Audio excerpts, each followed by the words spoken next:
ప్రధానమంత్రి బాల పురస్కార్ అవార్డుకి కర్నూలు జిల్లా నుంచి విద్యార్థిని ఎన్నికయ్యారు. ఇది ప్రధానంగా దివ్యాంగురాలకు ఇచ్చేటువంటి పోటీ ఏదైతే నిర్వహిస్తారో ఆ పోటీలో సక్సెస్ అయినటువంటి వాళ్ళకి ఇస్తారు. మనతో మాట్లాడడానికి కర్నూలు జిల్లాకు సంబంధించినటువంటి శివాని ఉన్నారు.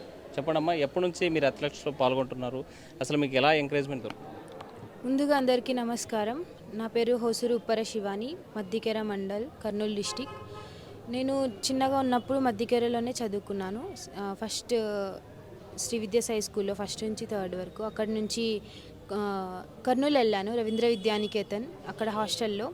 తర్వాత అక్కడి నుంచి నేను 5th క్లాస్లో మా డాడీ వాళ్ళ అక్క వాళ్ళ ఇంట్లో ఉంటూ నవోదయ కోచింగ్ తీసుకున్నాను. తర్వాత నేను 6th క్లాస్కి నవోదయకి సెలెక్ట్ అయిపోయినాను. నవోదయ స్కూల్లో ఉంటూ 9th క్లాస్లో మా ప్రిన్సిపల్ మేడం సాగరిక మేడం నన్ను జేఎన్వి రంగారెడ్డికి పంపించారు. ఏదో డిజబిలిటీ వాళ్ళకి ఏదో క్యాంప్ జరుగుతుంది అనేసి. అక్కడ ఆదిత్య మెహతా ఫౌండేషన్, అది డిజబిలిటీ వాళ్ళకి ఒకటే సపోర్ట్ చేస్తుంది. అక్కడ నాకు డిఫరెంట్ గేమ్స్లో నాది బెస్ట్ తీసుకున్నారు. నాది షార్ట్ పుట్ జావ్లిన్లో నా బెస్ట్ అంటే మంచిగా చేస్తున్నా అనేసి నాకు ఆ గేమ్ ఇచ్చేసి దాంట్లోనే ట్రైనింగ్ చేస్తూ చాలా కాంపిటీషన్స్కి పంపించారు. డిఫరెంట్ కాంపిటీషన్స్ అంటే స్టేట్, నేషనల్, ఇంటర్నేషనల్స్. నేను అలా వాళ్ళతో ట్రైనింగ్ తీసుకుంటూ ఇండియా కోసం 3 గోల్డ్ మెడల్స్ తెచ్చాను.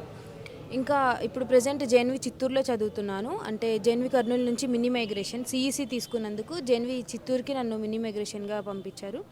రీసెంట్గా దుబాయ్లో యూత్ ఏషియన్స్ జరిగాయి. అక్కడ 4th ప్లేస్ వచ్చింది ఇండియాకు, ఐ మీన్ నా కేటగిరీలో. ఇంకా రీసెంట్గా 26th డిసెంబర్ అప్పుడు ద్రౌపది ముర్ము మేడం నాకు అవార్డు ఇచ్చారు. అంటే ఇలా నేను ఇండియాకి 3 గోల్డ్ మెడల్స్ తెచ్చాను అనేసి. దాని తర్వాత మోదీ సార్తో మీటింగ్ అయ్యింది 1.5 hour వరకు. అంటే ఇవన్నీ ఇలా జరుగుతుందని నేను ఎప్పుడు ఊహించలేదు. అంత పెద్ద అవార్డు తీసుకుంటానని ఎప్పుడు అనుకోలేదు. అవార్డు తీసుకొని చాలా మంచిగా అనిపించింది. ఇంకా చెప్పాల్సింది ఏంటి అంటే డిజబిలిటీ వాళ్ళకి చాలా సపోర్ట్ చేయాలి. అంటే సపోర్ట్ అంటే ఎలా అంటే వాళ్ళకి అంటే అరే పాపం ఏం చేయలేదు అని ఇలా మాటలు అనుకోకుండా వాళ్ళకి సపోర్ట్ చేయాలి. దేనికైనా కూడా నువ్వు చేయగలవు అలా. ప్రధానితో ఇంటరాక్ట్ అయ్యే సమయం సుమారు 1.5 గంట మాట్లాడినారు. ఎలాంటి ఇంటరాక్షన్ జరిగింది మీ మధ్య? అంటే అక్కడ వెళ్ళాక ఫస్ట్ నా పేరు చెప్పాను. ఇంకా నేను ఆంధ్రప్రదేశ్ నుంచి అని చెప్తే సార్ ఉండి శివాని గారు అన్నారు. అంటే సార్ తెలుగులో మాట్లాడారు. సార్ మళ్ళీ నన్ను అడుగుతున్నారు తెలుగు కరెక్టా లేదా అనేసి. అలా అంటే నా లైఫ్ స్టోరీ అడిగారు, ఎలా ఉంది, ఎలా స్పోర్ట్స్ లైఫ్ అని. అంటే 3 గోల్డ్ మెడల్స్ సాధించారు. దీంతోపాటు ఈ దేశంలో ఎంతమంది ఈ పారామెడికల్ మీ ఏజ్ గ్రూప్స్తో పోటీ పడాల్సిన పరిస్థితి? అంటే డిఫరెంట్ ఇప్పుడు నాది F46 కేటగిరీ. నా కేటగిరీలో డిఫరెంట్గా ఉంటుంది. అంటే లెగ్ కేటగిరీ వాళ్ళకి, హ్యాండ్ కేటగిరీ, అలా డిఫరెంట్ కేటగిరీస్ ఉంటాయి. నాది F46 కేటగిరీ. నేను అలానే థైలాండ్ కూడా వెళ్ళాను. అంటే 5 మెంబర్స్తో నేను పోటీ పడినాను వేరే కేటగిరీలో. ఏ లెవెల్స్లో ఎన్ని లెవెల్స్ ఈ గేమ్ ఉంటుంది? ఫస్ట్ డిస్టిక్ ఉంటుంది, తర్వాత స్టేట్ లెవెల్, తర్వాత నేషనల్స్, తర్వాత ఇంటర్నేషనల్స్, అలా చాలా లెవెల్స్ ఉంటాయి. ఇంకా ఏషియన్స్ అని. మొత్తానికి నేను పారాలింపిక్స్లో ఇండియాని రిప్రజెంట్ చేసి గోల్డ్ మెడల్ తీసుకురావాలని నా డ్రీమ్. అంటే మామూలుగా చూసే మనం చాలామంది విద్యార్థులకి చేతులు ఉంటాయి, అన్నీ ఉంటాయి, ఎవరు అంటే సంపూర్ణంగా ఉన్నప్పటికీ మనం కొంతమంది దివ్యాంగురాళ్ళు కూడా సాహసం చేసేకపోతే నీకెందుకు ఇవన్నీ ఆటలు పాటలు అనే వాళ్ళు, ఇలాంటివి ఏమన్నా మీ సక్సెస్ గోల్లో వెళ్ళేట ఎదురయ్యా? చాలా ఎదురయ్యాయి. అంటే నీకు చేయలేదు కదా, అంటే పేరెంట్స్కి చెప్పేవాళ్ళు అంత దూరం ఎందుకు పంపిస్తున్నారు, ఆమెకి మంచిగా లేదు కదా, ఇంటి దగ్గర పెట్టుకుంటే మంచిగా ఉంటుంది కదా ఆమె అని చాలా అనేవాళ్ళు. కానీ మా పేరెంట్స్ ఎవరిది వినకుండా నన్ను ఒక స్థాయిలో తీసుకెళ్ళాలని నన్ను పంపించారు. అలా అన్నప్పుడు ఎలాంటి పెయిన్ వచ్చేది? అంటే వాళ్ళకి కూడా ఏదో ఒక రోజు వాళ్ళకి కూడా సమాధానం చెప్పాలి. అంటే వాళ్ళు అన్నప్పుడు నేనేమి రిప్లై అంతగా ఇవ్వలేదు. ఇప్పుడు నేను అంటే ఈ అవార్డు తీసుకున్నాక కొంచెం వాళ్ళకి ఇంకా అంటే చెయ్యాలి, వాళ్ళ నోరు ముయ్యాలి, అంటే ఇంకా చేయాలి, ఇది తక్కువనే వాళ్ళకు.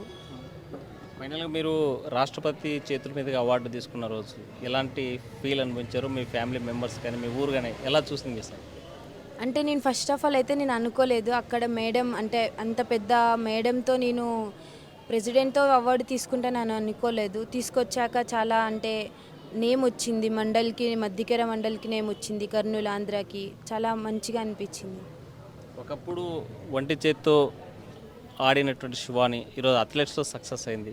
నీతో పాటు చదువుకున్న నీ ఫ్రెండ్స్ కానీ నిన్ను అవమానించినటువంటి మరికొంతమంది కానీ వీళ్ళు ఏమనుకుంటున్నారు?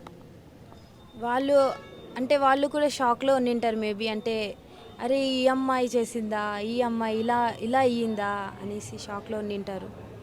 ఈ సక్సెస్ గోల్లో మీ పేరెంట్స్ సపోర్ట్ ఎలా ఉంది? మా పేరెంట్స్ లేకుంటే నేను ఇంత దూరం వెళ్ళేదాన్ని కాదు. అంటే నువ్వు అమ్మాయి ఇంట్లోనే ఉండు, నువ్వేం చెయ్యొద్దు, నువ్వు ఏడికి వెళ్ళొద్దు అని చెప్పింటే నేను ఇంత స్థాయికి వచ్చేదాన్ని కాదు. వాళ్ళ సపోర్ట్ ఉన్నందుకే ఇంతవరకు. అందుకే ఎవరికైనా కూడా సపోర్ట్ చేయాలి ఫస్ట్. అంటే గర్ల్స్కి సపోర్ట్ చేయాలి, ఇంకా ఇలా డిజబిలిటీ వాళ్ళకి సపోర్ట్ చేయాలి. అప్పుడే వాళ్ళలో కూడా టాలెంట్ ఉంటుంది. సపోర్ట్ చేసేవాళ్ళు లేక ఇలా ఈ ఉంటారు. సక్సెస్ ఎవరికి డెడికేట్ చేయబోతుంది? పేరెంట్స్కి, ఇంకా మా అమ్మకు. Thank you. మీరండి సార్, అసలు మీ అమ్మాయి ఈరోజు దేశం మొత్తం చూస్తూ ఉంది శివాని వైపు. అథ్లెట్స్తో సక్సెస్ అయింది, 3 గోల్డ్ మెడల్ సాధించింది. ఏమనుకుంటున్నారు? చాలా హ్యాపీగా ఉంది. అసలు మా కులంలో ఇంత పేరు వచ్చింది అంటే అసలు ఆమె వల్ల చాలా గర్వపడుతున్నాము. అసలు మా ఊరికే కాదు, అసలు మా కర్నూలు జిల్లాకే కాదు, మొత్తం పైన పేరు ఊరికే ఆమె. అసలు హ్యాపీ నియర్ అసలు అది చాలా ఎక్కువ వచ్చేసింది అసలు. అంటే ఓవైపు చెప్పండి, మామూలుగా ఆడపిల్లకి చదివే వద్దురా అంటారు, అలాంటిది అంగవైకల్యం ఉన్నటువంటి ఇంకెందుకురా అంటారు. అలా మీరు మీ పాపను చదివించే క్రమంలో ఎలాంటి అవమానాలు ఎదురయ్యాయి? కానీ నా కొద్ది వాళ్ళ అమ్మ ఎక్కువ ఫోకస్ పెట్టింది. ఎక్కువ ఎట్లన్నా ఆమెకి బాగా చదువు ఇవ్వాలా, చదువు ముందుకు అడిగేయాలని ధైర్యం చాలా చెప్పుకుంటూ వచ్చింది వాళ్ళమ్మ. ఆమె విజయమైనక ఈమె ముందుకు అడిగేసింది. అట్లే ఆమె అథ్లెట్స్ వైపు ఆలోచన ఉందని, లేకపోతే బాగా ఆడుతుందని మీరు ఎలా గ్రహించారు? అంటే ఆమె ఉంది, ఆమె కానీ ధైర్యం ఉంది. ఆమె ధైర్యం వెనుక మనం కానీ ఉండాలా, ధైర్యం ఇవ్వాలా అని తల్లిదండ్రులు మా చేసే ప్రయత్నం ఎట్లా చేయాలో అట్లా ముందుకు అడిగేసి చేసినాం, ధైర్యం చేసి. ఈరోజు మాకు పేరు నిలబెట్టింది. చాలా గర్వంగా, అసలు ఇంత పేరు తీసుకొని వస్తుందని ఊహించలేము కల్లో కానీ. అసలు మీరు చెప్పండి సార్, మరి శివాని ఈ సక్సెస్ ఎలా చూస్తారు? ఎలా చూస్తున్నామంటే మా సగర జాతిలో ఒక ఆనిముత్యంగా పుట్టింది. మా సగర బిడ్డ ఆ శ్రీరాముడు ఆశీస్సులతోన భారత రాష్ట్రపతి ప్రధానమంత్రి బాల పురస్కార్ అవార్డు తీసుకున్నందున మా సగర్లో రాష్ట్ర వ్యాప్తంగా మా సగర్ల తరపు నుంచి ఎమ్మెగ్నూరు, మా సగర్ల ఏపీ స్టేట్లోనే ఎమ్మెగ్నూరులో మొదటి స్థానంలో ఉన్న మా కులసులు అందరూ చాలా సంతోషం పడుతున్నాము. మొన్ననే మధ్యకేర్లో భారీ ఎత్తున ఆయన చదివిన స్కూల్లోన వాళ్ళ ప్రిన్సిపాల్ భారీ ఎత్తున ర్యాలీ పెట్టి వాళ్ళు ఆనందంగా మంచి ప్రోగ్రామ్ చేసినారు. ఆ ప్రోగ్రామ్కి మమ్మల్ని పిలిచి ఇన్వైట్ చేసాం. మేము పోయినాము. పోయి అక్కడ ఒక మాటకే మా శివాన్ని పిలిచినట్టనే వెంటనే కులంకి మాకు మరది ఇచ్చి వెంటనే వస్తానన్నా, వచ్చి మీ అటెండ్ అవుతానని చెప్పిన ఆయమ్మకి మేము సంఘం తరపు నుంచి కంగ్రాచులేషన్ తెలియజేస్తున్నాము. ఆయమ్మకి రాబోయే కాలంలో ఎటువంటి సాయమైనా కానీ మా కులసులు అండగా నిలుస్తామని కోరుతున్నాను. ఎమ్మెగ్నూరు నుంచి అయితే మీరు రాష్ట్ర వ్యాప్తంగా మన సగర్ల కులసులు ప్రతి ఒక్కరూ ఆయమ్మకి అండగా ఉన్నాము. ఇంకా ఏమైనా ఎటువంటి సాయం కావాలన్నా కూడా మేము ఉంటాము. మాకే దేశంలోనే సగర్లు అంటే అన్ని విధాలు రాజకీయంలో కానీ వెనుకబడి ఉన్నాము. అలాంటి ఈ టైంలోన మా సగర జాతికి మంచి పేరు తెచ్చిపెట్టిందంటే ఒక ఆడపిల్ల అంటే ఎవరు? మా శివాని అంటే శివాంగిలాగా ఈరోజు మాకు మంచి పేరు తెచ్చిపెట్టింది కనుక ఆమెకి మరొకసారి కంగ్రాచులేషన్ అమ్మ. మీకు అందరికీ మేము అంతా రుణపడి ఉంటాము, మీకు అందరికీ సాయం చేస్తాము. మీకు ఎటువంటి హెల్ప్ కావాలన్నా కూడా మా క్లాసులు అందరూ ఉంటామని తెలియజేస్తున్నాం. మీరు చెప్పండి, ఫైనల్ మీ గోల్ ఏంటి? ఫైనల్గా పారా ఒలింపిక్స్లో గోల్డ్ మెడల్ తీసుకురావాలి. ఇండియా పేరు ఇంకా మంచి పేరు తేవాలి ఇండియా. అంటే భవిష్యత్తులో నీ జాబ్ గోల్ ఏంటి? జాబ్ అయితే నేను బ్యాంక్ సైడ్ వెళ్ళాలి. ఫస్ట్ ఆఫ్ ఆల్ నా గోల్, ఫస్ట్ నాకు పారా ఒలింపిక్స్లో మెడల్ వచ్చినాక జాబ్. రైట్, మొత్తంగా చూసుకుంటే శివాని సక్సెస్ వెనుక తల్లిదండ్రులు ఉన్నారు. అయితే అంగవైకల్యం లెక్క కాదు, తప్పనిసరిగా గోల్ సాధించాలి. నాలో ఉన్నటువంటి టాలెంట్ని గుర్తించారు, మా అమ్మ నాన్న ప్రోత్సహించారు, ఈరోజు సక్సెస్ సాధించాను. అథ్లెట్స్లో గోల్డ్ మెడల్ కొట్టడమే నా లక్ష్యం. దీంతోపాటు ప్రభుత్వ ఉద్యోగం, బ్యాంకింగ్ రంగంలో వెళ్ళాలనేటువంటి ఆకాంక్షని చెప్పేటువంటి పరిస్థితి. అయితే శివాని లాంటి వారిని ప్రతి ఒక్కరు కూడా ఎంకరేజ్ చేయాల్సినటువంటి అవసరం ఉంది. వికలాంగుల పట్ల, దివ్యాంగుల పట్ల ఎవరు కూడా అవమానకరంగా మాట్లాడొద్దు, వాళ్ళని ఎంకరేజ్ చేయాల్సినటువంటి అవసరం ఉంది, వాళ్ళ మనోధైర్యం నింపాల్సిన అవసరం ఉంది. దివ్యాంగుల యొక్క అందరికీ శివాని యొక్క ఈ సక్సెస్ అంకితం కావాలి. ఈ సక్సెస్ను ప్రతి ఒక్కరు ఎంజాయ్ చేయాలి. ఆ రకంగానే శివానిని ఆదర్శంగా తీసుకొని దేశం గర్వపడేలాగా ప్రతి ఒక్కరు అడుగు ముందుకేయాలని కోరేటువంటి పరిస్థితి. విడుదల చంద్రశేఖర్తో హుస్సేన్ ఆర్టీవీ, కర్నూలు. చరిత్ర సృష్టించినోడు ఇప్పుడు ఆ చరిత్రని తిరగరాయబోతున్నాడు. అబద్ధాల గోడల్ని బద్దలు కొట్టి నిజాలను రాగా మీ ముందుంచబోతున్నాడు. నిజమైన వార్తల కోసం వెంటనే డౌన్లోడ్ చేసుకోండి రా యాప్ని.